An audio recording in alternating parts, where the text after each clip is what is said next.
Good afternoon, everybody, and welcome to the April meeting for Murrumbidgee Council. I'd like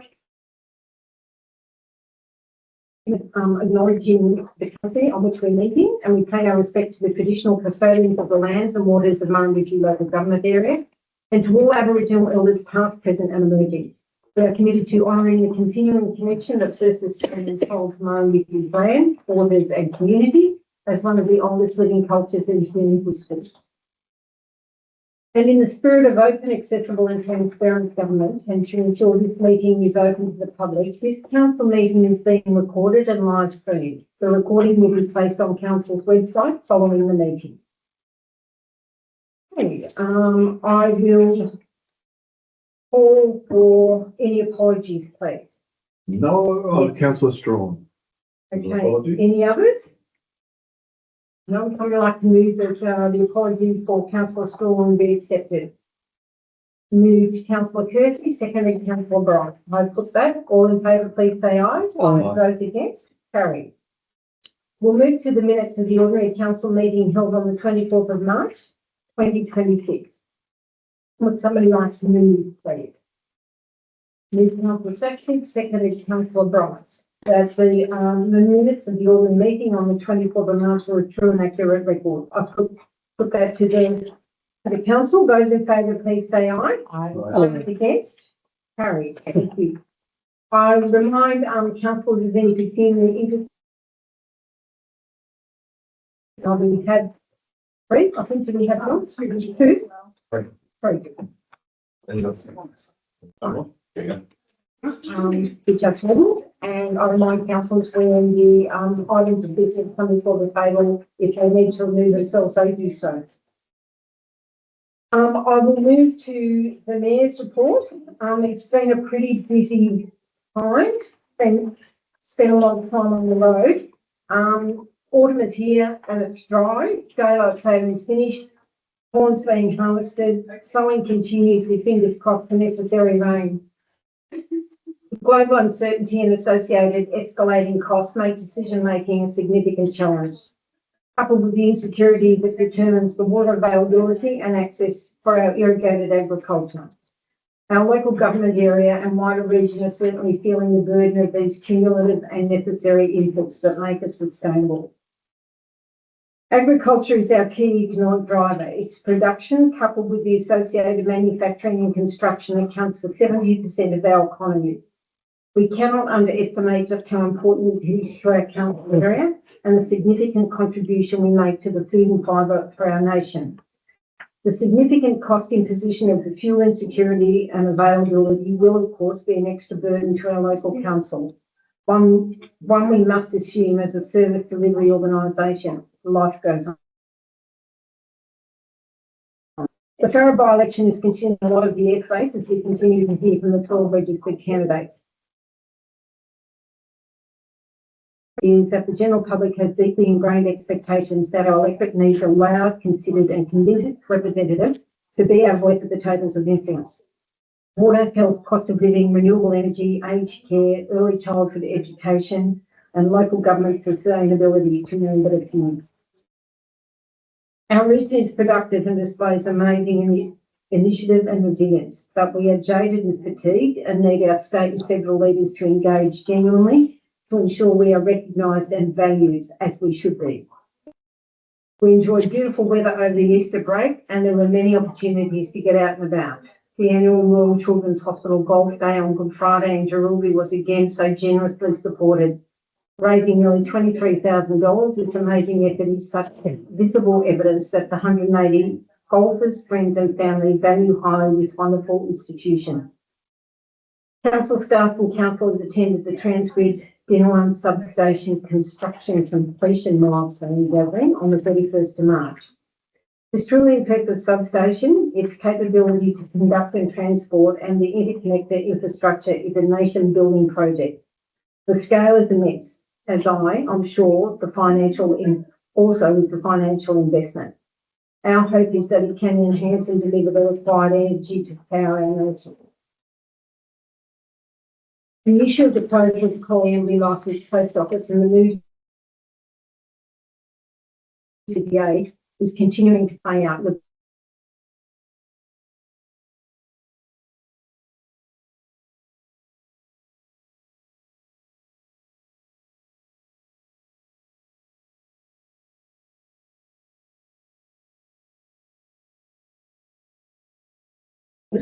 will take place on Tuesday, the 28th of April at 8 a.m.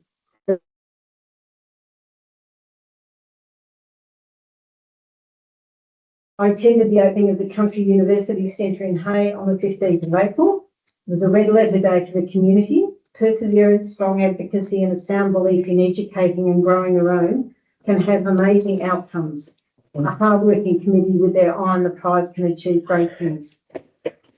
On the 30th of April, Murrumbidgee Council hosted author Rosalie Ham as a guest speaker for Council's International Women's Day function. A delightful address by Rosalie of her life's journey, her varied work experience, her lifelong learning, her swimming in the world of movie making and her love of writing. Her ability to bring humour and reality together to create fiction is an interesting skill, of which she is very experienced. 80 women thoroughly enjoyed the address and morning tea and lunch. Council and Ranjo have been preparing us additions into the review being undertaken into the Murray-Darling Basin Plan. In the last month, I've attended more than 10 meetings, including a water policy matters round table in Echuca, attended by the Federal Water Minister Murray Watt. Our advocacy is strong and consistent. There is not a lot of leeway left in the systems that further water recovery will not decimate. However, our endeavours are collaborative and united, and we live in hope that some levels rationale can be broken to ensure the viability of our irrigated agriculture. Origin hosted a community drop-in session and lunch in Jerilderie on the 9th of April. Long and hard for better outcomes for all of us in this space. Anzac Day was celebrated in all three of our communities, well attended as always, remembering that the price of peace is eternal vigilance. It behoves us all to take the time to stop and reflect on the unimaginable toll that war and unrest leaves behind.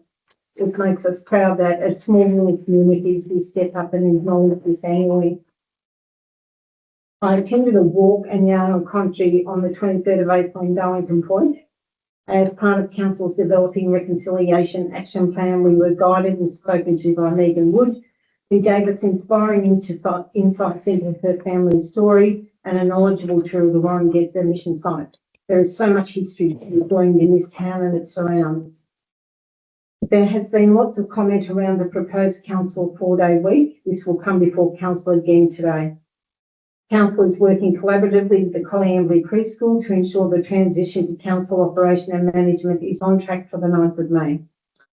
Kids are back at school and so begins another very busy term. And below are the meetings I attended in April. Are there any questions? Would somebody like to move, please? Move Councillor Heath, seconded Councillor Turkey. Those in favour, please say aye. Aye. Those against? Carried. Thank you.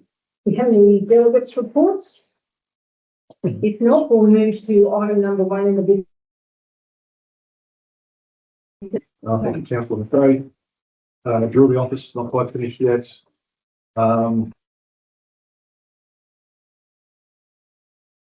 This week is their slab is being poured after all of the plumbing and everything had been completed last week. We've got another couple of more weeks before the DA consent is finalised in Jerilderie for the duplex. Once that's all done, then the house and the duplex will be starting in Jerilderie. The two subdivisions, note today that there's a DA for council's consideration in relation to Colliambly, and the One Mara estate is not far away. Council is continually having conversations with absolutely everybody that we can in relation to funding these subdivisions. We'll know more. We've got more meetings coming up early May, specifically around money through the renewable energy projects. As we know that Colliambly should be is slated to house about 20 operational workers after the construction's finished, and Jerilderie about 30 operational workers for wind farms and solar farms respectively post their construction. Just a reminder that the submissions closed for the QBS stage 2 on the 30th of April, and the report will be done for council for the 26th. Still estimated 18-month process and operational in January 2028. The 4-day week held the community consultation. We distributed flyers to every single resident within the LGA. Consultation closed at 12 p.m. on the 17th, and we received 12 responses. I won't go through the summary of the responses, but the summary of the responses are here, and the raw data for the responses is attached. 12 responses out of 4,000 or so people is not enough to actually make a decision today in relation to that. So I'll be asking for council that we have at least 2 sessions in each town over the next couple of months, where the community can come up and ask us direct questions about the 4-day week. Of those 12, as I didn't say, but 3 were for it, 8 were against it, and 1 was for it and against it.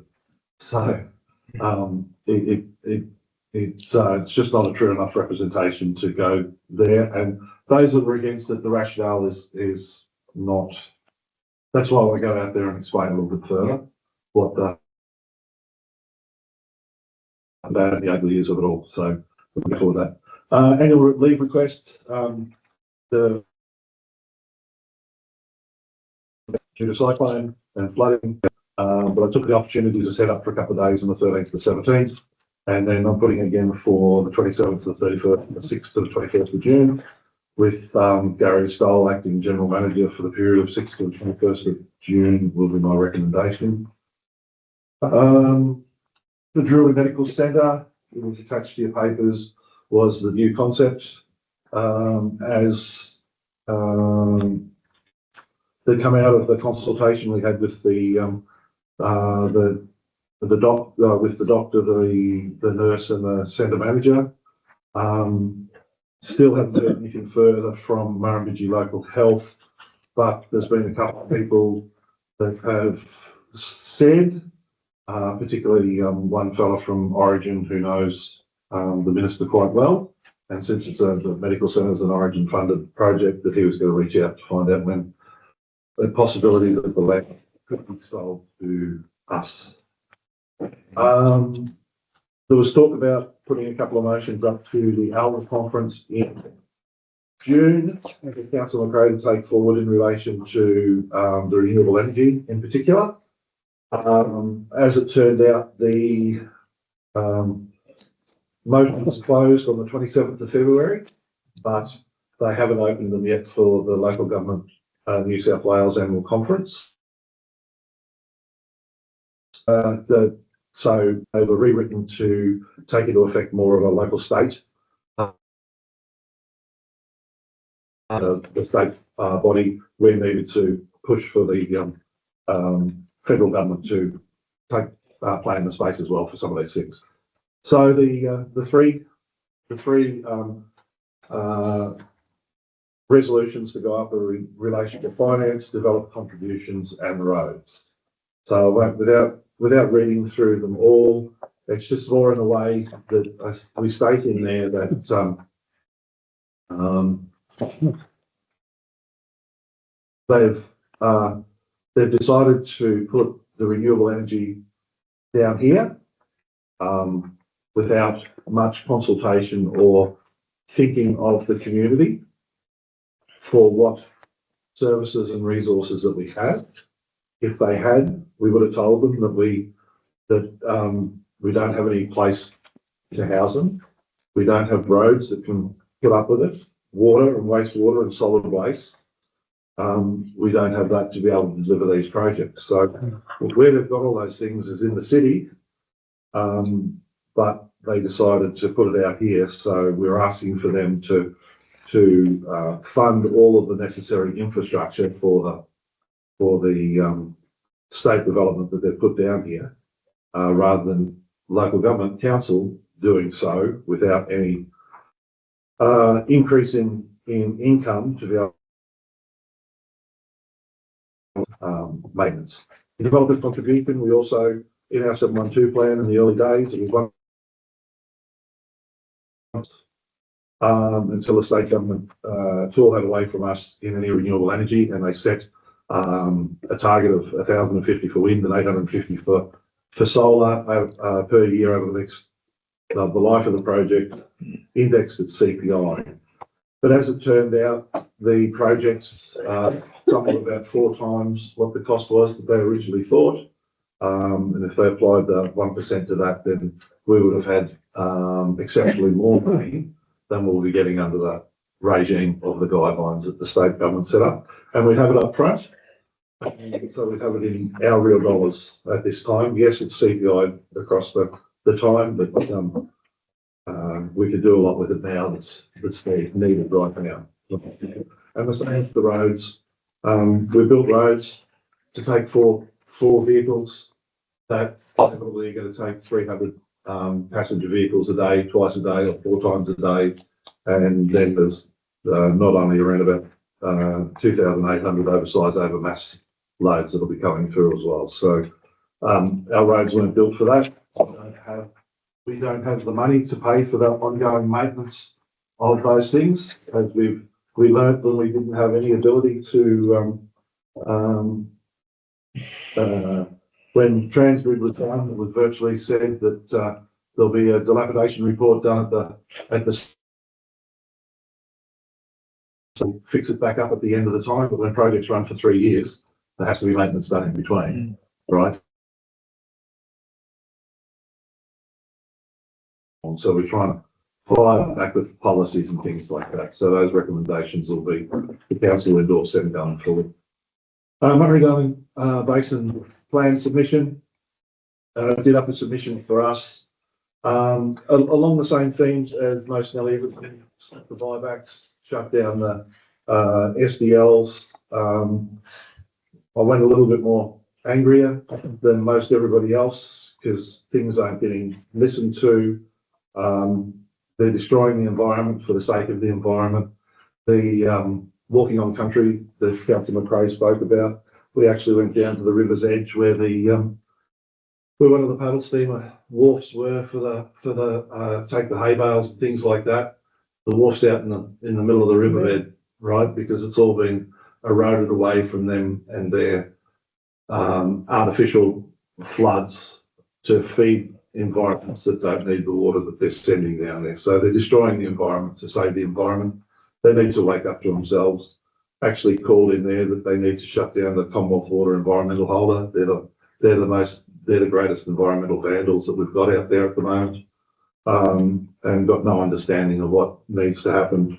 And to really push the fact that the locals actually know there's generational farmers out here. They wouldn't be generational farmers if they were involved. Right? So have a talk to them and think about those things and work forward. So that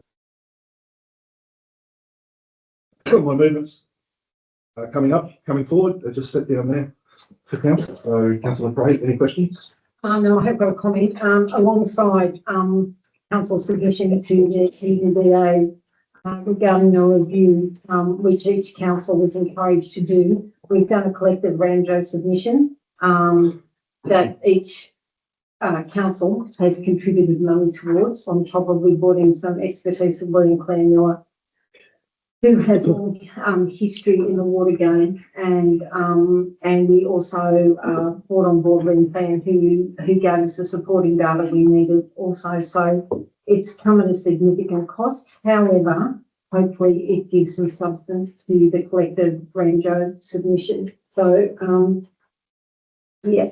I attended the water policy roundtable in the tube that Murray attended, and it quite clearly stated that the Murrumbidgee Basin Plan in its first iteration will be delivered in full on time. So, what we're bringing to the table now hopefully will influence the Murray-Darling Basin Plan Mark 2, because there are going to be ongoing Murray-Darling Basin plans. We were quite subtly advised, not by the Water Minister, but other people, that we need to move the language from viaducts to no more water recovery at all. So that takes the sting out of this if there's a way the state government implements the basin plan to achieve the goals, with water initiatives like restoring our rivers and things like that, which come in with stealth-like manner, underhandedly, to recover water. So it's not just the viaducts that's having the impacts; it's the associated initiatives and different policies, which the government can just change the rules to suit themselves. So that point was made very clearly in the Ranjo submission. Further questions? Any questions regarding John's report? Councillor Major? In regards to community consultation for the 4-day week, so previously when we did our strategic plan update, we had quite a good response. So what's the difference? I guess we did have online. So what was the ratio of how many completed it back then? Because it was easy clicking a link, I guess. I know myself, rather than sitting down and sending an email. If I can click a link and answer a few questions, I'm more likely to engage. So that's my first question. I'll have to further hand to answer that one. So my question is, yeah, we got a big response. What do you think led to that versus before? Well, it's a much broader topic, the community strategic plan. With this, because we're writing to each householder, I chose not to put it online because I didn't want it, the responses hijacked by people outside our LGA who might have strong views about council workers or something like that. So yeah, now that we're going to go for wider consultation, I can certainly put it online. Yeah, and I will sort of make sure though those responses are coming from within our LGA. How do you do that? Ask for an address and not publish it. It can just be Ask for an address. of where they live, or if they're ratepayers from outside. Yeah, so an address of, Well, what about a rate notice number? yeah, as long as they're ratepayers though, it's excluding more than Renters, non-ratepayers. yeah. Yeah, but yeah, it's ratepayers who ultimately pay the bills, so aren't they the important ones? They are, but we have a broad community. Yeah, I understand that. We'd like to get input from everyone. Fair enough. Well, what about if you put, say, if you are a ratepayer, put a number or an address? Yes, Yeah, yeah, no, but- definitely, I can do that. Yeah, I'm just wary. Are you a put your number?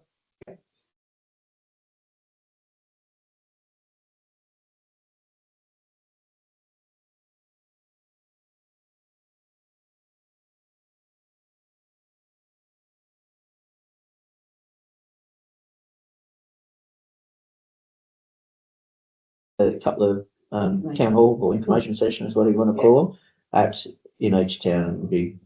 Why two? One a day, one night. Yes. Okay. Mhm. See, I know the talk back, previous things you've had have been hijacked by people outside the community, so especially the John Monash thing, when we've got a lot of letters Yeah, outside, which has nothing to do with him. And I did 4 radio interviews, I think. And the one went completely around the whole state of New South Wales at 8:20 at night or something like that, and they were engaging, and there wasn't really bad rhetoric coming back or bad vibes about anybody that was listening to that, commenting back on relation to it or anything else like that. It was not surprising. I think it's understandable that that's possibly the way forward to increase productivity along those lines. So, the feedback I have received is the fact that not necessarily know, but they want the detail around how we got to this place. And I think the staff want that too, which is what I heard. The Yeah. staff want to know what time we start and what time we're knocking off. Are they a white collar worker in office? Do I finish at 5:15? Do I or finish at whatever time? So, Yeah, well, Time do I they've start? been made aware of all of those things. We spoke about that. We spoke about times, all that reporting that I did earlier for council was all given to all the staff as well in relation to it all. Well, we've had some new staff since then, too, by the way. Again, the biggest feedback that I'm getting back is, not that they're against it, but it impacts so heavily on their family routine when we're locked in with kids and the second person in the household working and daycare and getting all those mechanics to come together, because those extra hours where another family one person gets home and the other person goes to work. The daycare in between that, well, we don't have it. So what the people I've been talking to say that they get home, they're home for the kids at 3:30. So therefore, 3:30, mum's off to another job doing what she's doing. The staff. Yeah, the staff. Yeah. And that's what I'm trying to grapple with, because we're putting an impost on that staff member who took the job thinking that will help, they can structure their life around that. By us making the change actually impacts greatly on their life, And the way their structure is. we won't be making the change. We won't be making the change solely. It'll come back. There'll be a policy or an agreement that's written that council will endorse, and then we'll put it to the vote of the. If you wanted the vote to be 75-25, 75% of the people say yes, and for it before it happened, then that's it. That's when the staff get to have their say on those sort of things, on what the actual policy is, and they get to say yes or no to it at that time as well. So we won't be imposing it on anybody. They'll all still get a chance to vote it. I know some staff who are looking forward to it because they've got a second job. Yeah. Yeah, just all of a sudden they get their main job and then their second job of 2 days a week, Yeah. farming or driving a truck to Melbourne, or it's good money. So People on mortgages without the second income, they're gone. That's right. And that's where I'm coming from. So just as a question to the conversation, so one of the selling points for the proposed 4-day week is better work-life balance and better livability. How is that satisfied if you then take on another job? well, lots of people do now. The staff members are going doing RSA work But on a Saturday, Friday and Saturday night. yeah, Mhm. yeah, that's not interfering with the regular work hours. No, No. Okay, so we will look forward to John, you organising those sessions, a day and a night session. By council's notification. So, Gary, this is of grave concern that these amenities are new and they're ordinary. I mean, those number 2 oval change room amenities have flooded since the day they were put there, and they're continuing to flood. So that's not good enough. And secondly, the timekeeper's box leaks from all 4 walls and soaks the carpet. It says it's been sealed, but it's still leaking. Boys won't have spent some time trying to fix it. And since then, there's been a couple more rain events, and it's noticed some of the main I've got all the leaks. So they're going back to check it out again. Right. They've also looked at the flooding in the changing showers, and that work's underway. how would they cover that? You have to cut and put Yeah. drains in there That's right. and build up the front so it can't get out. So when does it become a trigger that we claim compensation for this workmanship?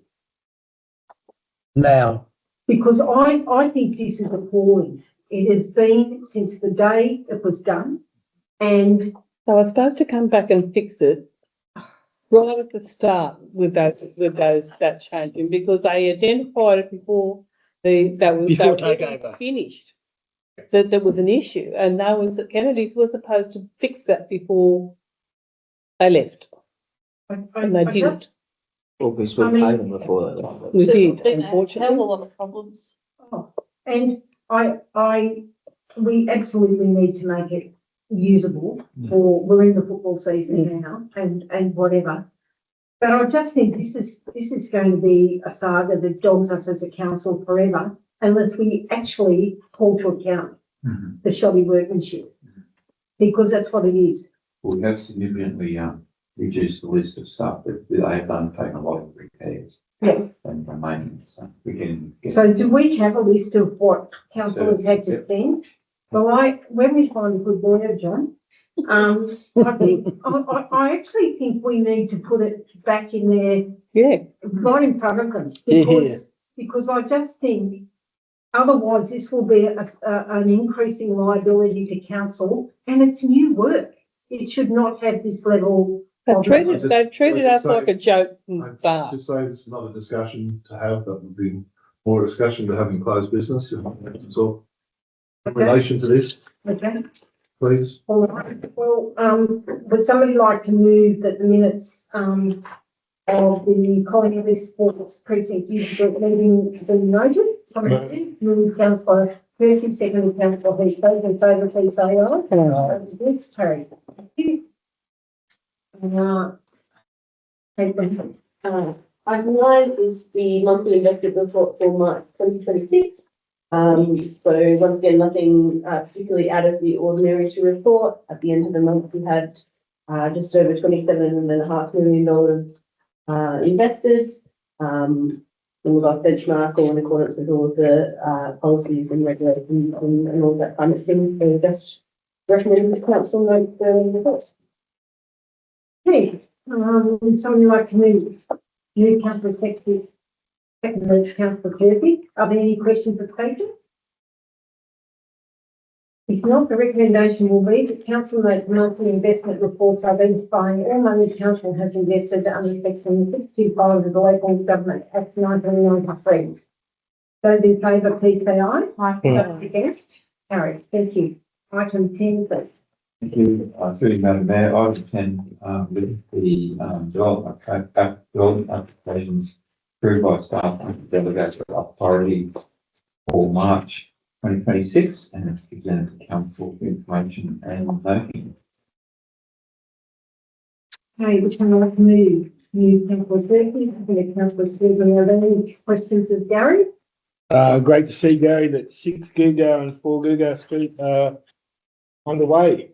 Yeah. Very pleased with that. Thank you. Okay, no more comments or questions? The recommendation will read the information contained in the development applications approved under delegation March 2026 report be noted. Those in favour, please say aye. Aye. Those against? Okay. Somebody would like to move, please, that we move into confidential. Move councillor Heath, seconded councillor Saxby. Those in favour, please say aye. Aye. Those against? Carried. Thank you. Turkey, seconded by councillor Black. The recommendation will read that council endorsed recommendation to accept the tenders from Indie Motors Proprietary Limited, Leo Franco Motors, Robert Trucks and Dean Toyota for the purchase of multiple vehicles for council fleet totaling $397,185.64, excluding GST, and to the contract documents and any other associated documents be executed on behalf of the council in accordance with clause 165 of the local government regulation by the general manager as the principal's representative. I'll put the recommendation. Those in favour, please say aye. Those carried. Thank you. Okay. Item number 12, please. The tender for the Class 9 motor grader. Moved on the recommendation of councillor Sherwin, seconded councillor Murphy. And the recommendation will read that council accept a tender from Westpac Cat for the purchase of a Caterpillar 140M motor grader for $507,900 GST exclusive. Let's trade of $100,000 GST exclusive on council's 2012 Caterpillar 140 and greater, a changeover price of $407,900.